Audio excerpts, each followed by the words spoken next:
This time on Watchers of Tomorrow, didn't we already have a Galileo shuttle crash episode?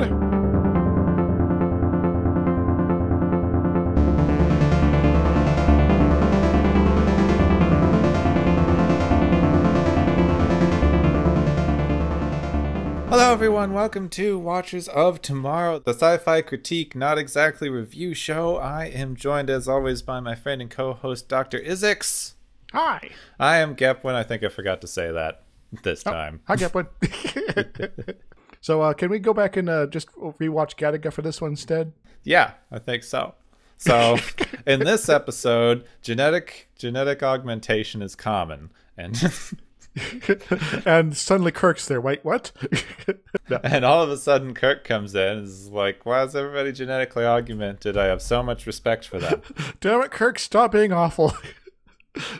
No, this episode's completely unrelated to Gattaca, but I just would like to do Gattaca again, actually. But because this is really, really bad. So far, this is probably the worst one we've seen. Yeah, it's up there, yeah. With time, some of the other ones have kind of maybe mellowed about in our minds, but yeah, it's definitely up there. This episode is called Metamorphosis. What metamorphosizes? Yeah, for no reason. I think there is maybe something to that, but it's really kind of like, okay. Yeah, you could maybe call some of it a metamorphosis, but not exactly. I thought it was going to be about someone turning into a bug. Yeah, that'd be cool. Get a little antennae and you could skitter about, Yeah, it could be, Kafka-esque. Well, I guess maybe our watching it is Kafka-esque. Yes. This thing we're doing is very Kafka-esque, so it's an appropriate episode title. Yeah, not even much happens. This is going to be short. All right. Yeah, and the funny thing is, my synopsis, I was kind of tending to actually be lighter on, just in general, because I've just put too much random crap in it. But even then, it's like, wow, this is like really short. Mm-hmm. Yeah, I skipped over sections and then didn't, and then I don't know. It's just too much. And this is written by Gene L. Kuhn, who normally is better than this. It's like, what happened? His views about women got into an episode, and man. And other things, but yeah, mainly women. This time we have three notable-ish guest stars. Got Glenn Corbett as Zefram Cochrane. Wait, is that Zefram Cochrane, the warp engineer? Yes, it is. Longtime Star Trek fans will know of Zefram Cochrane as the inventor of the warp drive, and this is the first appearance of that character and this bit of Star Trek world-building history. Yeah, so now we know that someone actually invented warp drive. Yes, it's not just something that happens random. I liked him a lot better in First Contact. More personable there, despite being a raging alcoholic. Eleanor Donahue is Commissioner Nancy Hedford. She was in Dr. Quinn, Medicine Woman. Yeah, in here she gets like 4 speaking lines. One of them is kind of just yelling and being upset at things. Yep. I'll get to that later. Yeah, she was in a few things.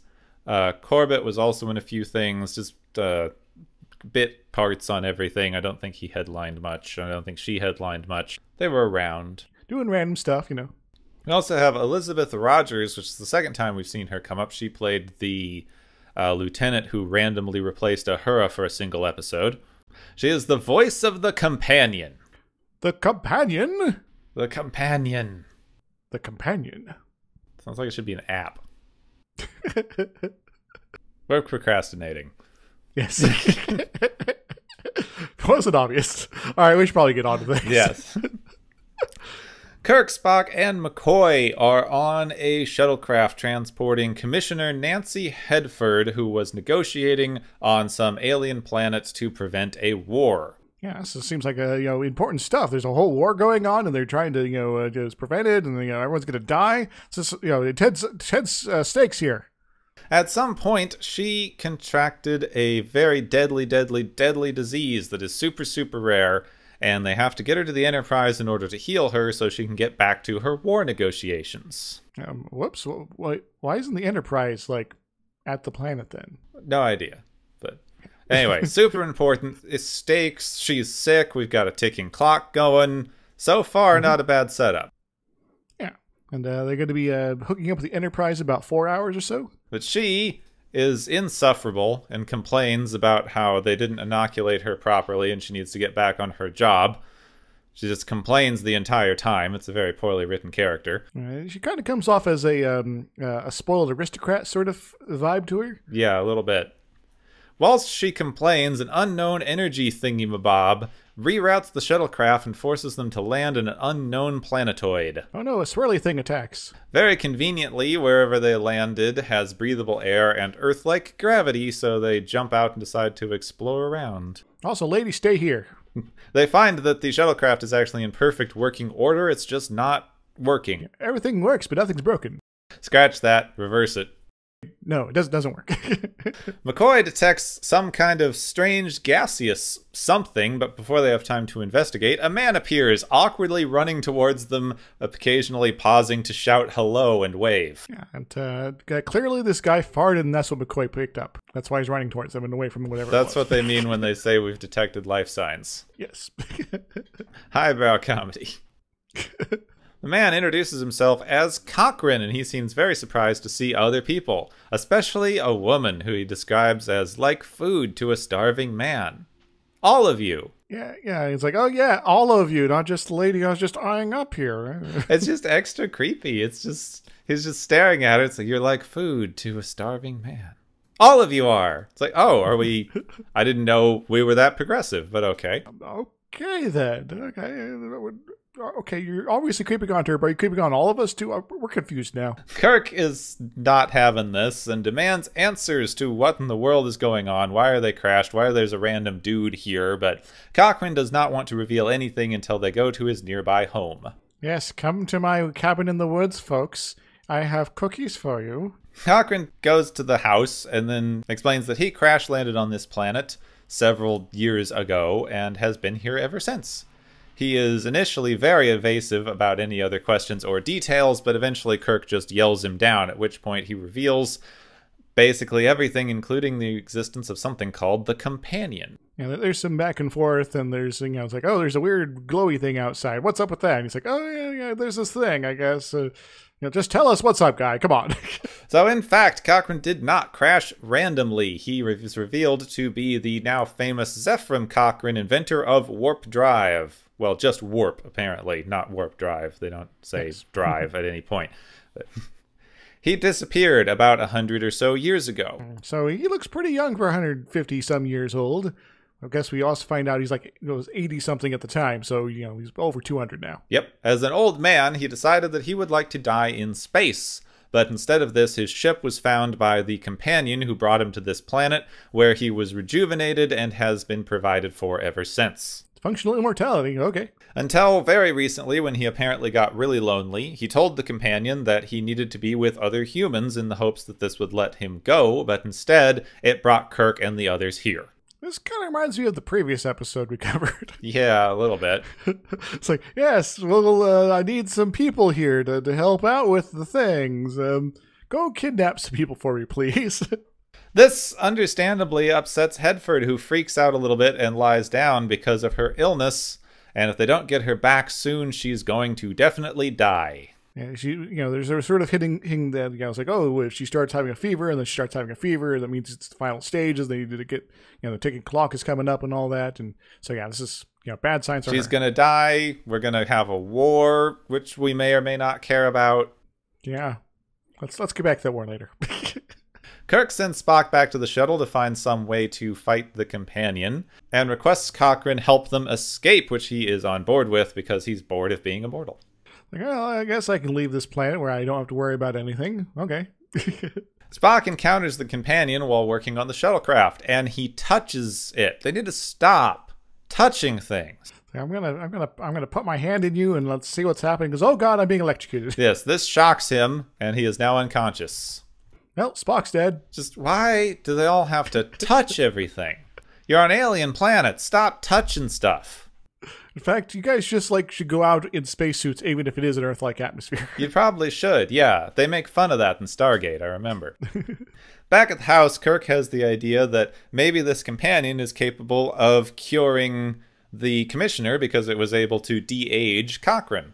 Cochrane says that he's able to communicate with it on some sort of non-verbal mental level, and he calls it to ask. Glowiness. To call it, he basically stands there and clears his mind, and a glowy thing appears, and then envelops him, and then he stands there with it for a while. Kirk describes it as looking like a loving relationship. It's a blob. Like some sort of pet relationship. McCoy's like, it's more than that. The companion vanishes, leaving Cochrane to report that healing the commissioner is beyond its capabilities, I guess. So escape is now her only chance at survival. So could you tell it to let them leave and they'll come back and visit sometimes? Talking is not on their minds, though. Nope. Back at the shuttlecraft, McCoy finds Spock, who was unconscious but is very interested in how he was shocked with electricity. And McCoy thinks that anything with electricity can be shorted out. Because basically a plasma entity can be shorted out so easily. Yeah, because shorting is not a specific term that applies to circuitry. Yeah. It applies to electricity in general. Now, disrupted, I'd agree with that. Anything that has electricity could be disrupted. You could induce a premature discharge, so the separated charges are recombined, and suddenly you have your ionized particles are no longer so ionized, and then your plasma entity is no longer a plasma entity. But science. So they think that this has found them their weapon. So Spock gets a device and says if they turn it on near the companion, it will disrupt it or possibly kill it. Who can say? This might kill it. We don't know. Let's turn it on and find out. Cochrane's a little bit iffy on killing the thing that's kept him alive for so long, but Kirk yells at him until he agrees to be bait. Well, I guess Cochrane's kind of a pushover. Cochrane calls the companion again. They turn on the thingamabob. The companion does not like this and immediately destroys it and attacks Kirk and Spock, with McCoy ineffectively yelling at them to stop it because it's killing them. I'm going to choke these guys. And doctor person, you better stay out. Okay, I'm going to stay over here. I'm going to yell at you. Before Kirk and Spock die, Cochrane is able to call it away, and Kirk immediately begins complaining about how his life was saved because now he's responsible for this mess. Well, I think there's a lot of responsibility to go around here, Kirk, but I think this latest foible is probably on you. But I'd rather die than have to own up to this being partially my fault. McCoy reminds him that sometimes diplomacy is a thing, and he doesn't always have to try to kill everything they encounter. Don't you remember that you've been a trained diplomat, not just a guy that goes around killing things all over the universe? Oh, yeah. No, he doesn't remember that. Kirk tells Spock to start modifying the universal translator so that they can try to talk to the companion, and McCoy reminds us that the commissioner is still dying. Just remember, guys, this is high priority here. Let's make sure we hit this up first. The rest of it we can deal with later. We take a brief aside to the Enterprise, where Scotty is trying to find the lost shuttlecraft, and he's pretty good at his job and knows what to do to find them. Excellent. Yep. Good job, Scotty. Back on the planet, they've fixed up the universal translator. So at least Spock has some technical knowledge to get this working up. Apparently, this thing reads brainwaves, then compares those brainwaves to certain universal concepts that are shared by all sentient life in order to translate it into English. Cochrane calls the companion. Kirk uses the translator to translate the companion's thoughts, and with a female voice, the companion is interested in talking to them for a little bit. In the 60s speak, I think this is the ooh la la moment, I guess.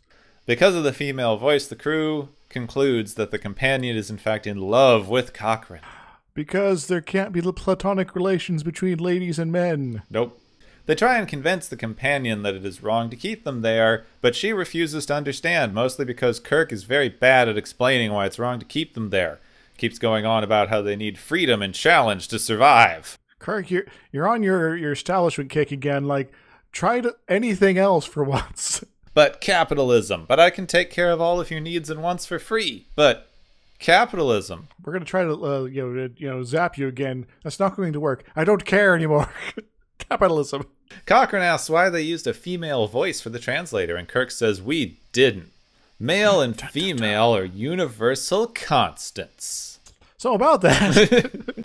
The companion is female. It's definitely in love with Cochrane, and they've been having some sort of freaky brain sex. Surprise! I think there's miscommunication between you and the NG being Cochrane about 150 years ago. The companion probably should have told you, straight up, but they did, apparently.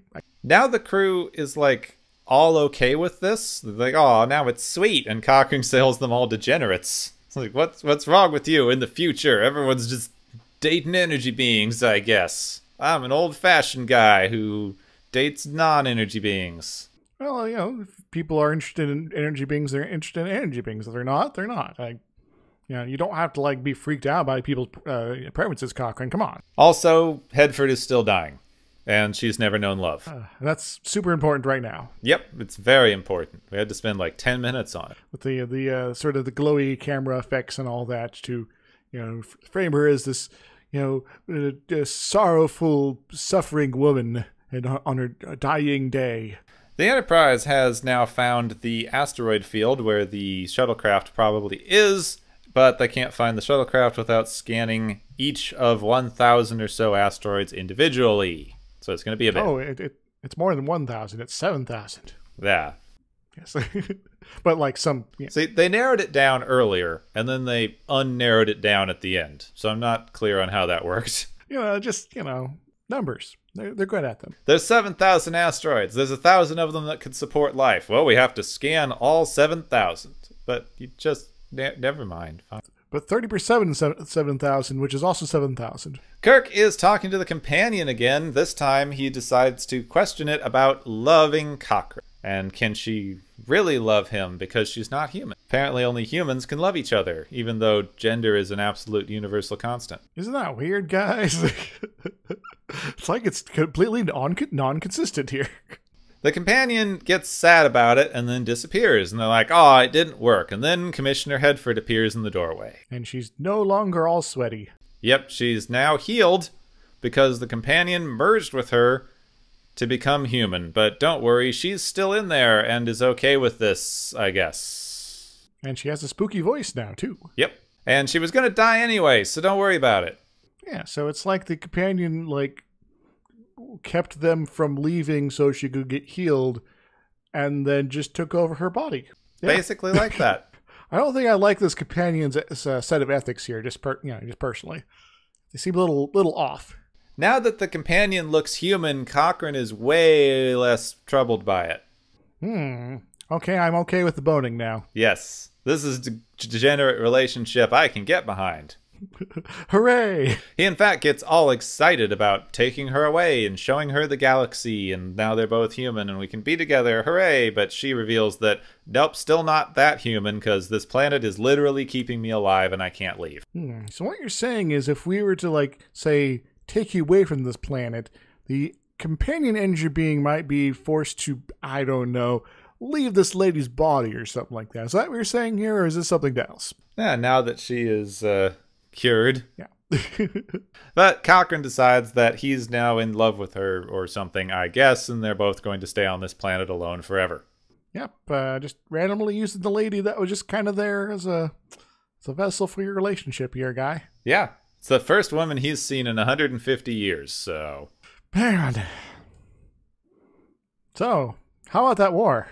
Yeah, the crew leaves because... As always, when the Enterprise is looking for people, they find them right as the crisis is over. Yep. All right. Everything's good, guys. And what about the war? Oh, yeah, we could send another lady to go take care of it. McCoy remembers there's supposed to be a war, and Kirk says, I'm sure they'll find another woman to deal with it. Star Trek. Yep. Casual misogyny. Wow. Hooray. Wow. This episode sucked. The only particular conclusion that I can draw from any of this is that she was not a negotiator. She was a virgin sacrifice. Oh, that would actually make a lot more sense. Yep, so they can just grab any woman. That's why she'd never known love. So they can just grab any woman and take her to the planet and do the same. I didn't put that together in my head. That's a good set of points that are also still terrible, but make more sense. Man, so where should we begin here? Well, I think this is actually reverse Beauty and the Beast. A little bit, though. It kind of,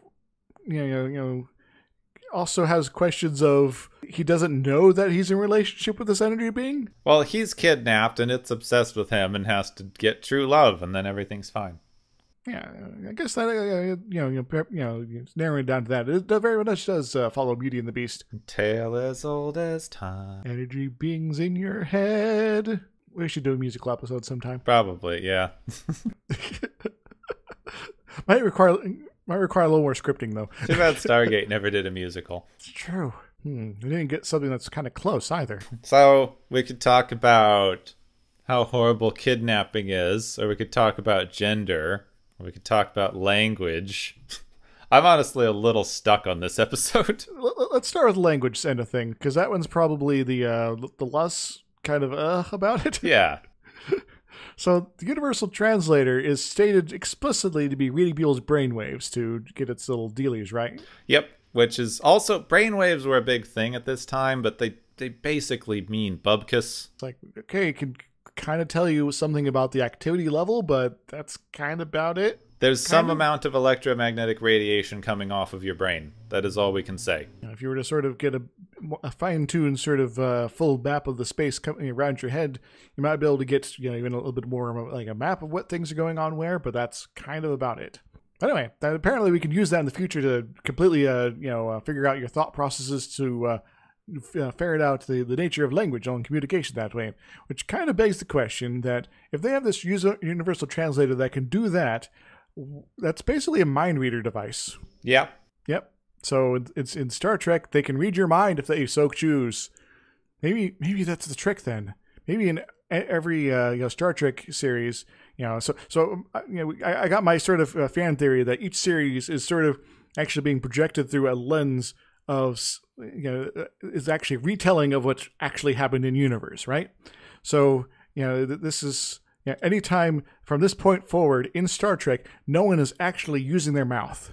It's all done through mental communication through the Universal Translator. I mean, it must, because that's the only way it could function with the frickin' translators making your lips work the way that it looks like you're saying. People aren't badly dubbed constantly. Yeah, everyone would be badly dubbed.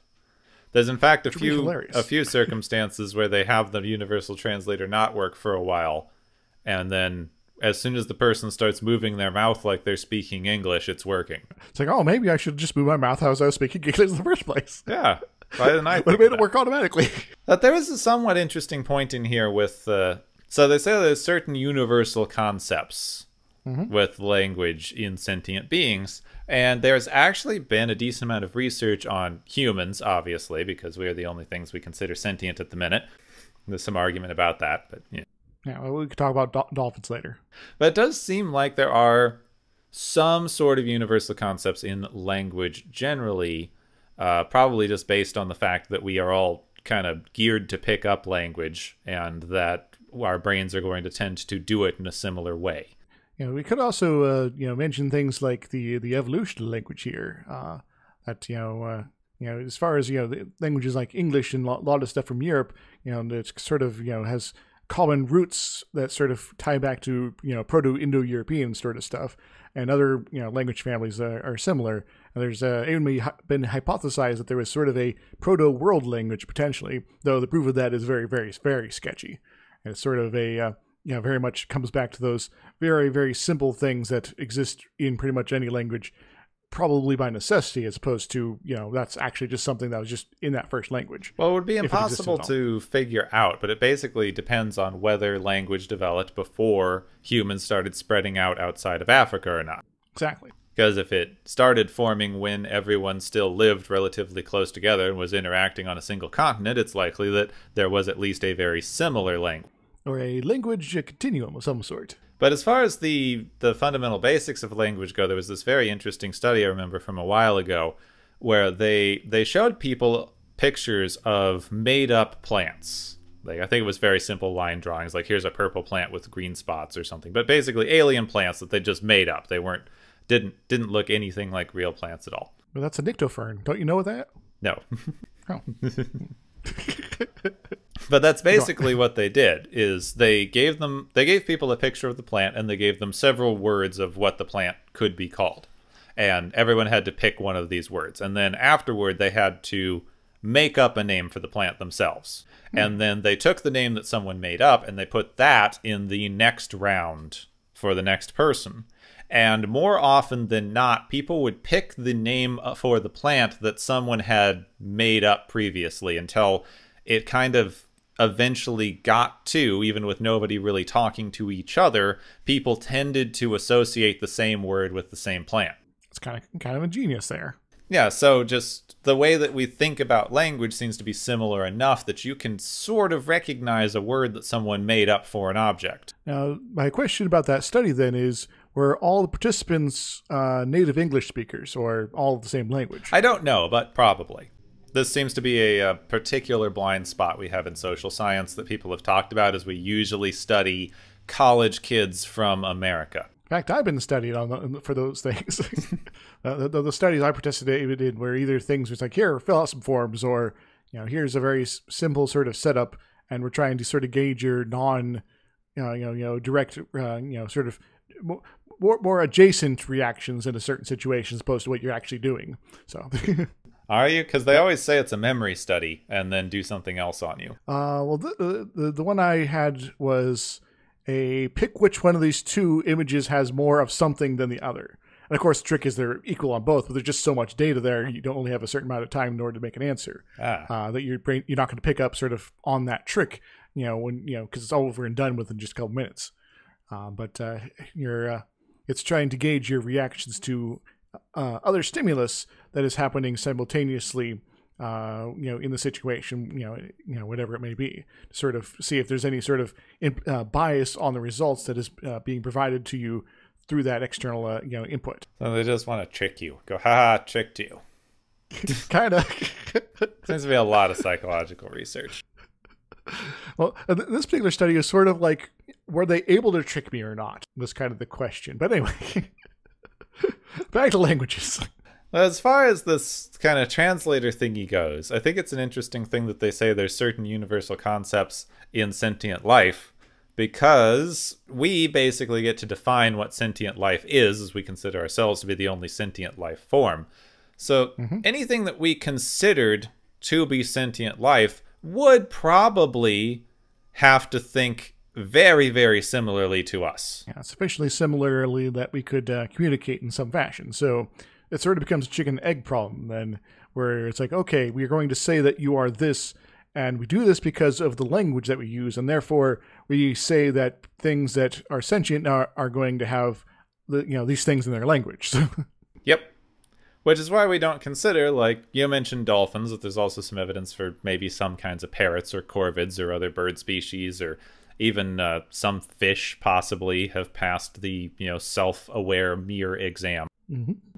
Just the fact that we can't figure out a way to communicate, we consider things non-sentient, even though there has been research in teaching African gray parrots to be able to communicate with people in plain English. Just people ignore it for some reason. I'm bitter about it. Yeah, it's like, but we as people on the internet making a show, we can help spread the information and get the word out. Well, it's interesting to me because the main criticism that people have for parrot studies is, well, they're just mimicking you. It's like, well, so's your kid. That's how you learn a language. How about you when you were young? How did you mimic anybody? Tell me, do you meet these qualifications then? But it is interesting that they specifically cite gender, though. Yeah. Especially since, though it's not really established yet in the Star Trek lore, canon, whatever, that gender has some interesting things, I guess you could call it, with regard to the language of Klingon. Oh, yeah. So when people talk about gender in language, it's often like, okay, male, female, or sometimes neuter. But there's also other types of gender. So you can have, gender as opposed to male and female as animate and inanimate. So is this a person or is this not a person sort of stuff?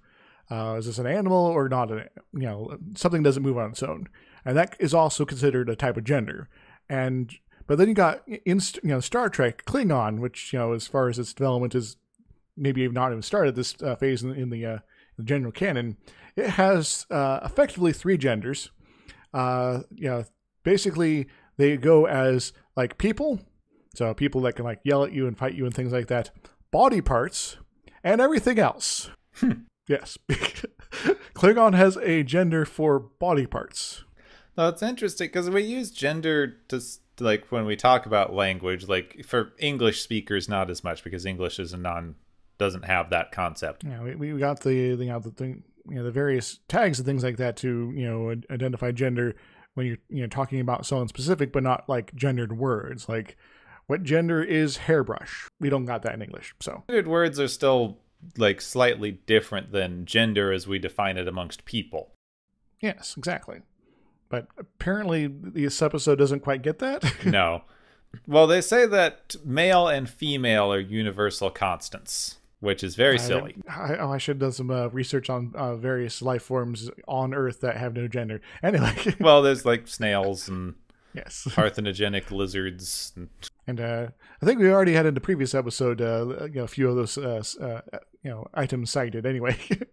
But even as far as humans go, the idea of two binary genders is actually like not even as common as we want it to be, as we want to say it is anyway. It's a problem when you look at things historically, because if you look at history, you can say, well, there were men and women, and that's it through every phase of history. But that's also a point of view of history that we have imposed on our readings of history, because a bunch of stuffy white men in the 20s and 30s were the ones making up this stuff. Like, oh, yes, we have to make sure everything's right and proper and conform to our pre-existing biases about what these past histories are about, and we're just going to sort of ignore things we don't want to actually talk about or admit it happened, so, And I know offhand, I did a little bit of very little research on this, but offhand I know that there's several kinds of like Indian culture. In India, they can have a third or possibly more genders, and some Native American cultures had at least 3, if not more, genders. Yep. So the idea of having 2 genders and just saying that male and female are universal constants is very silly. And also, this thing in the show itself is implied to be the only member of its whatever it is. I hesitate to call it a species. It's possibly like a spontaneously formed energy thing. There's a friend of mine who has created the concept of this particular species that is also a plasma being that has kind of ambiguous sort of genders, but that people sort of interpret them as being something. I guess how they reproduce. Do they split? Oh, they explode, actually. See, this doesn't make sense. This is a non-biological entity. It is some sort of plasma ball or electric field or something. It's not a carbon-based life form. Yeah, as far as we can tell, gender is unnecessary for its existence. So it just is, because everything has to be male or female according to this reading of things. I do have a idea, though. What if the companion's idea of gender is spawned entirely from Zefram Cochrane's brain? That isn't a bad idea. It didn't have one until it, communicated with him. And sort of like, well, I am trying to be your counterpart in some fashion, so I will conform myself to your pre-existing view of the role here. Now, I think that even the pre-existing view thing gets into this interesting point that I wanted to talk about as far as this goes, is this definitely is a very 50s, 60s establishment idea. We can say pretty accurately that they were very on the kind of conservative gender norm idea as a reaction to some of the stuff that was going on in the countercultural movement. Indeed. That this idea of very, very rigid, strict, 2-gender assigned roles actually had its origins much earlier in the Industrial Revolution. Because before that, everyone is farming and just making what they need and maybe a little extra, and it really doesn't matter who does what. There's a bunch of stuff that just needs to be done, and you do it because it's how you feed yourself. So, yeah, we need to raise these cows and dig these ditches and plant some seeds, and one of us broke a leg, so the other rest of us have to go take care of it. It doesn't matter what the job is. Let's go do the thing. Then you hit the Industrial Revolution, and you move your production from small individual people to larger industry buildings with your mechanization. And mass production. In order for that style of capitalism to function, you need to get free labor from somewhere, because you have the person who's working in your factory, but you need them to work in the factory. They don't have time to get food and clothes and take care of themselves. So you need a support system that basically gives you a free amount of upkeep on your employees. Can't we just like have less hours and better pay? No. Oh. Especially not at the beginning of this, because that's a new thing with the production increases. Except every other country in the world tried to do that, except America. And then we infected everyone else. Damn it. Why do we come up with these terrible ideas? So this idea with this particular theory of these things is that they basically created the female gender role as the home keeper to take all of the home labor of taking care of the kids and doing the food and housework and whatever, and they put it onto this one person and said, this is your role, you have to do it for free. So what you're saying is that before, like, the early 1800s, not only were gender roles as far as labor were much more equal, men had like actually interesting like style choices in clothing, and sure, there was like lots of more diseases and wars and things like that, or just horribleness, but at least people were like just kind of more cool with each other. Well, you still had inequality, obviously, because there's been gender inequality for basically as long as anyone's been able to tell. It's like, oh, this guy can use a sword, now he's in charge. Damn, it's a guy, so he's... Yeah, though there's some iffiness on that as far as the archaeology goes. They may not have been looking at some skeletons properly to determine male versus female in warrior-style burials, but that's another topic. Back then, the amount of work you did was based on just what you needed, basically. You would do the amount of work that you needed to live, and then excess would get traded around. When you switch the work value from what you're doing, it has a direct input on how you can survive, to a more industrial nation where the work you're doing gets you a certain amount of capital that you then use to survive. You've separated out the work from the thing that's directly keeping you alive, and you have to have free labor in there somewhere. Otherwise, the thing breaks down, because people can't just be doing the work that they need to stay alive, but that's separated out. So the stuff that you need to stay alive has to be coming from someplace, and you need it to be free, because you kind of get a chicken and the egg problem. You have to pay your workers to do this work so that they can pay someone to keep alive, but then you have to pay them for this other thing, and where's the initial bit come from? Eventually somebody has to put in a little extra work and just doesn't get paid for it. Yes, and that got put on roles. That got put on women as a very strict gender role, and basically women have been the backbone of capitalism, although somewhat unwillingly.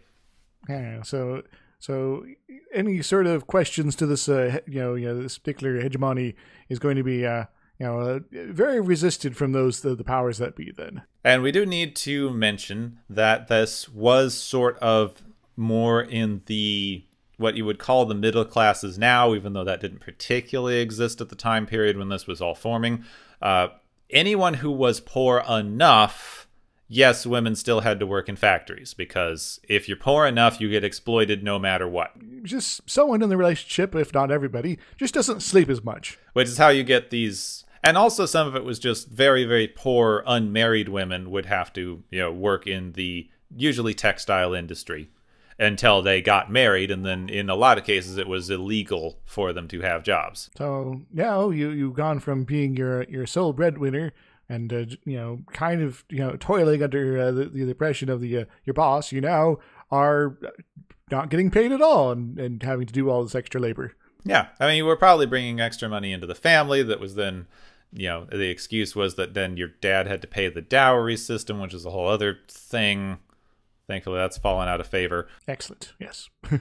But so, yeah, your rigid gender roles are just a upholding of a capitalist system in which you need free labor for upkeep on your employees. And I keep using the term upkeep because that's how the system is going to see, people as machine. You need to keep them working and functioning, and that labor has to come from somewhere, and you're not going to do it. Because that would cost extra money. And I don't want to pay my employees so much, so you guys figure it out. It's your responsibility. It would, in fact, be prohibitively expensive to do that. Yeah.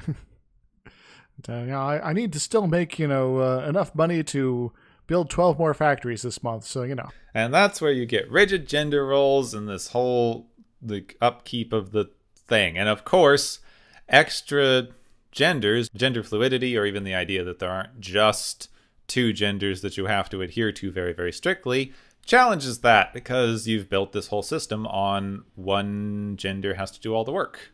So if you have another one, where do you put them? And how does that work into your system? And maybe we should just squash them so that we don't have to worry about these things. Challenge to the status quo? We can't abide by it. We're just going to pretend it doesn't exist and yell at people when they think, claim it does. Well, you can't fold that in. If you have someone that the system thinks of as a man, they have to be working. If they, tell you they don't feel as much like a man, you can't square that.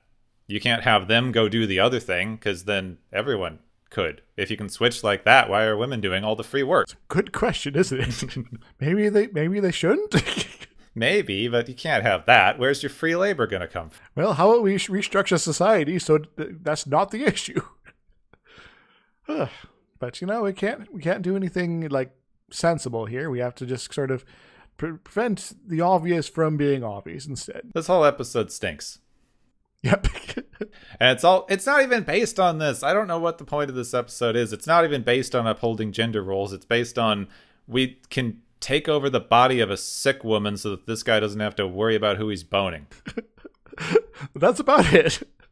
I guess it is maybe trying to say something about, it's sometimes you're in a relationship and you find some major issue that is just so untenable, but there's maybe ways to work through it. But this is a terrible way to do that. Yeah, if you're in a relationship where you have a strong connection with someone who you're not attracted to, the thing you need to do is make them attractive. No, it's okay to have a close personal relationship with somebody that you're not physically attracted to. You just need to make sure your partner understands that. Isn't this just the wish dream of the 50s successful man? Like, you can take your emotionally caring wife and merge her with the body of your secretary? Oh yeah, that one. Well, that sucks even more. Yeah, no wonder they all like this. I don't know. So sometimes we get episodes that aren't saying much and they lead into something interesting, and sometimes we get episodes that aren't saying much that are just too badly written to go anywhere with. This is kind of that latter group here. Now, we could talk about a less terrible episode by pointing out explicitly again that the Galileo shuttlecraft has crashed again. Man, what's wrong with this cursed shuttle? Well, what else are you gonna do with the thing? You've got this shuttlecraft. It's I think it's pretty much the same set. They maybe changed a couple things on it, but it still feels sort of like just a bus. That's a room. Yeah. Oh, it's always the same set. Yeah, it's sort of. It's kind of just amusing. It's like, oh, wait, it's taken this long to get back to this thing. Okay. There was a random bit of trivia on this. This is the first time in the entire series that Kirk has not set foot on the Enterprise. Yeah. Well, I guess energy being a companion, you did something that maybe helped the galaxy. Yeah. Let Scotty be in charge.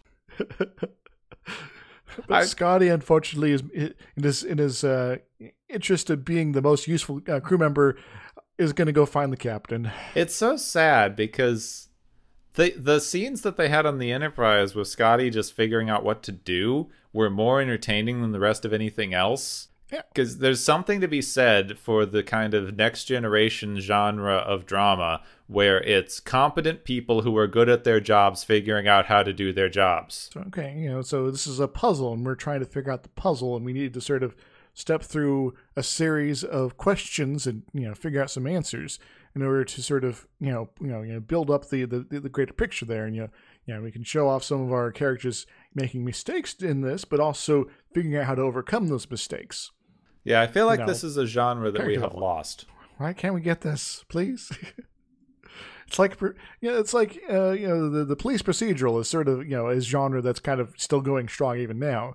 And it sort of is reliant on sort of certain tropes and things like that. And a lot of it comes down to there are competent people that are usually competent at their job, but sometimes not, depending on what kind of series you're going for, that are doing through this and trying to solve a mystery. Just do that, except in a sci-fi context, and you got sort of that next generation sort of a vibe again.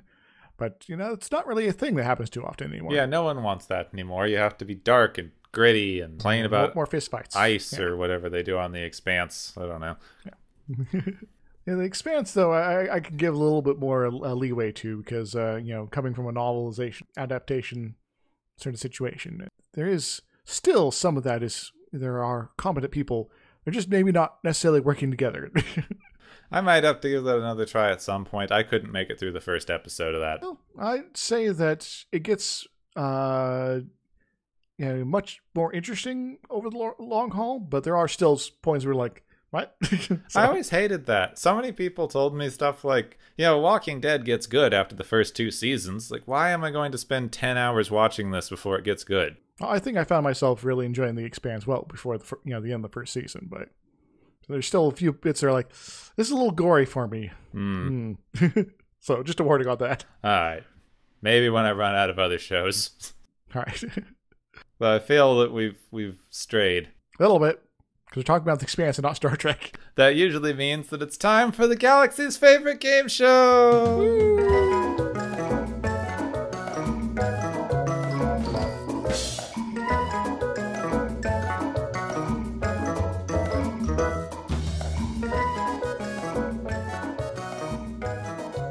Hey everybody, welcome to the game show portion of the show. Once again, we've tallied up all the points and we have some prizes to hand out to our winners for their various antics in today's episode. If you can call it that. Ho-ho! Our first award is the Appropriate Reaction Award, which goes to Nancy Hedford for quite rightly freaking the heck out when she discovers that this random guy she just met has brought them all there against their will in some gambit to get himself on the planet. And this has, probably doomed her to a very quick death. What does she win, Gepwin? She wins the singing teapot, because, you may as well be kept company by singing furniture and cutlery if you are trapped in a bad Beauty and the Beast situation where you're just one of the side characters who dies because you're not important. That's a very good award there, a prize there. In fact, maybe I should rename this the Be Our Guest Award. Our second award is the No Hard Feelings Award, which goes to Zefram Cochrane for getting over that whole century and a half of misunderstood brain sex. What does he win, Gepwin? Oh, I think now he's having some hard feelings.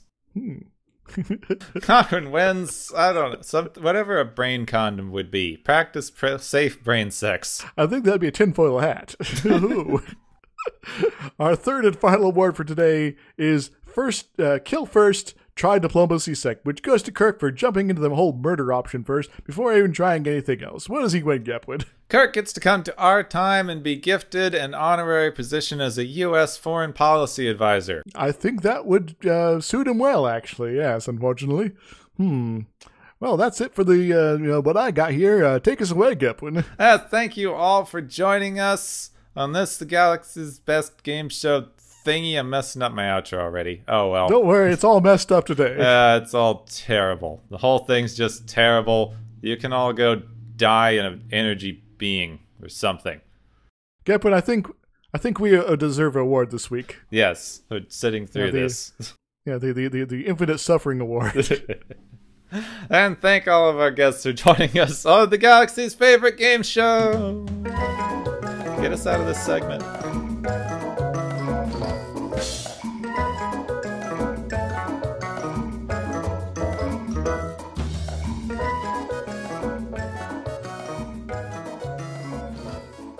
So, a quick confession. The first time I tried to watch this episode, I actually fell asleep at the last 15 minutes. I had to rewatch it like a couple of times. So, yeah. That happened to me with Cat's Paw. Oh, huh. So I guess this is something that happens now. We're getting into one that I've heard of and should be interesting and introduces a bunch of characters and aliens and things that we see in the rest of the series. Yeah.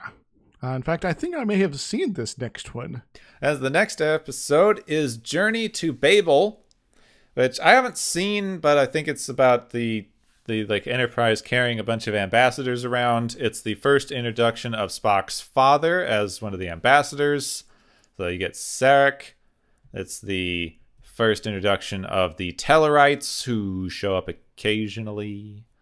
And the first introduction of the Andorians, who I think are only heavily featured in Enterprise. The little antenna guys with the blue skin and things like that. Yeah, I don't know why they're not used as often. They were like a big deal in Enterprise, and then I really have only seen vague references to them in any other series. Oh yeah, there's the Andorian soup that we're having. This is for today's evening meal. And then, are there Andorians on board? Nope, no one has seen them in centuries. They're apparently a founding member of the Federation, but no one cares. Yep, no one gives a... Maybe they were horribly all wiped out in some off-screen war that nobody talks about. I mean, it's too much to hope that since we're getting a diplomatic episode, they're going to actually talk about something interesting and have a discussion with maybe some moral things they have to figure out as different species with different moralities try to all come together and work under the same banner, but I bet that it devolves into some sort of assassination plot where they have to punch people in a hallway. I'm going to say probably the latter. Yeah. But hey, you know, Babylon 5, Babel, speaking of, had a lot of the diplomacy stuff and be punching people in the hallway, so maybe we'll look out. I hope so, but we can find out next time on Watchers of Tomorrow. Next time on Watchers of Tomorrow, meet Spock's dad. You have been listening to Watchers of Tomorrow, a podcast on science fiction media. Find and follow Watchers of Tomorrow on Podbean, YouTube, Spotify, iTunes, Google Play, Stitcher, Pocket Cast, Spreader, Digital Podcasts, and perhaps many more to come. If you enjoy our podcast, make sure to subscribe for more. And where possible, make sure to rate your experience or leave us a review. You may find Gepwin on youtube.com/Gepwin and Twitter @Gepwin. You may find me, Dr. Isix, on youtube.com/Dr. Isix and Twitter @IsixLP. Music is Waveform and Mori's Principle, both by DRKRN. You can also check out the Watchers of Tomorrow Discord channel. Make sure to share the experience with your friends, family, enemies, and alien overlords.